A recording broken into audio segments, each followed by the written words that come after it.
Taste the Daily. Karur மாவட்டம் பாப்பிரெட்டிப்பட்டியில் 10ஆம் வகுப்பு மாணவிக்கு பாலியல் தொல்லை அளித்த பள்ளி தாளாளர் மற்றும் ஆசிரியருக்கு 20 ஆண்டுகளுக்கு மேல் சிறை தண்டனை வழங்கப்பட்டுள்ளது. 2022ஆம் ஆண்டு போக்சோ வழக்கின் கீழ் பள்ளியின் தாளாளர் யுவராஜ் மற்றும் தமிழ் ஆசிரியர் நிலவொளி ஆகியோர் பிடிபட்டனர்.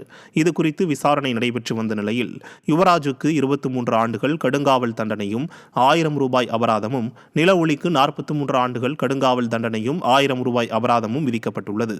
மேலும் பாதிக்கப்பட்ட சிறுமிக்கு 7 லட்சம் ரூபாய் நிவாரணம் அளிக்கவும் கரூர் மாவட்ட கூடுதல் அமர்வு நீதிமன்றம் உத்தரவிட்டுள்ளது. திமுக ஆட்சியில் போக்சோ குற்றங்கள் அதிகரித்து வருகிறது என்பதற்கு நாள்தோறும் வெளியாகி வரும் நீதிமன்ற தீர்ப்புகளே பிரதான சாட்சியாக உள்ளதாக மக்கள் சாடியுள்ளனர்.